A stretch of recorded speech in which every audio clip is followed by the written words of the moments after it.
करें या हम सेविंग हैबिट्स की बात करें तो जो हमारी टेंडेंसी है एज इंडियन कंज्यूमर वो ये रिवील करती है कि हम छोटी सेविंग्स में भी बहुत ज्यादा बिलीव करते हैं। और अगर हम 1-1.5 जनरेशन पीछे जाएं तो उनके परचेजिंग पैटर्न्स स्पेशली जब बड़े अमाउंट का कुछ परचेज करना होता है तो वो किस पर निर्भर करते थे?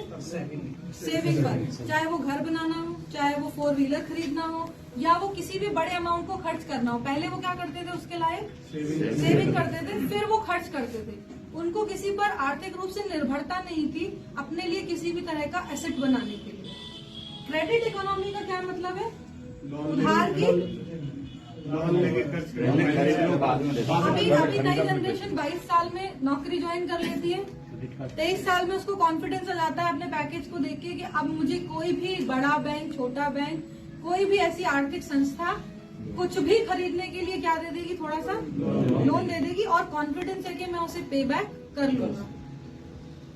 तो credit economy is a dangerous for any economy. आपको आदत तो वो लगा देते हैं खर्चने की।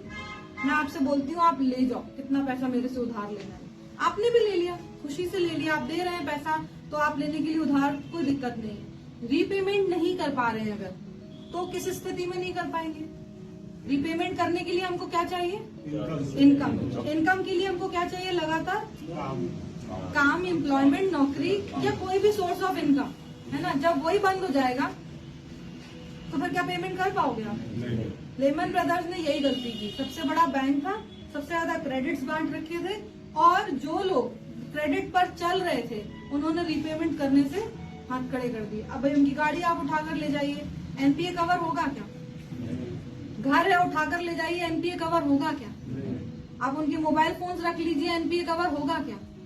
जब करेंसी में हमने लोन दिया था तो हमको भी मुद्रा में वो वापस चाहिए। तो ये ड्रॉबैक है क्रेडिट इकोनॉमी का। Unfortunately gradually due to various reasons, globalization भी कारण हो सकता है या आप मार्केट सिस्टम की बात कर लें वो भी एक कारण हो सकता है। अनफॉर्चुनेटली सैडफुली इंडिया की इकोनॉमी जो है वो भी धीरे धीरे कहाँ शिफ्ट हो रही है? क्रेडिट इकोनॉमी पे। क्योंकि जितना भी यूथ है वो कहाँ शिफ्ट हो रहा है? उधार लेकर काम करना पसंद करता है इन एन एंटिसिपेशन कि हम उसको पे बैक कर लेंगे। और एक जो सेटबैक देखा, मैं बार बार आपसे पेंडेमिक की बात इसीलिए करती हूँ क्योंकि कोरोना के बाद न सिर्फ भारतीय अर्थव्यवस्था में बल्कि विश्व अर्थव्यवस्था में भी बहुत बड़े बड़े चेंजेस आए हैं। कितने समय के लिए लॉकडाउन होने का मतलब था? सबसे पहले हम क्या करना बंद करते थे? भाई किसी का उधार है वो 2 महीने बाद चुका देंगे, 4 महीने बाद होगा पैसा तब तो चुकाएंगे ना। तो गवर्नमेंट ने कहा मोरेटोरियम देंगे। मोरेटोरियम की अपनी अलग शर्तें थी कि आप जो बड़े हुए समय के टेन्योर में ब्याज देंगे उस पर भी ब्याज लगेगा।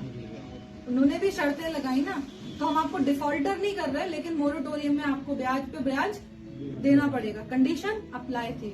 वो तो ये कहिए कि 5 महीने बाद, 6 महीने बाद थोड़ा सा ब्रेक निकला और हम फिर से उस प्रोसेस की तरफ चलेगा। और थैंक्स टू अनऑर्गेनाइज सेक्टर कि जिन्होंने अपने आप को चलाए रखा। देखिएगा, ठीक है।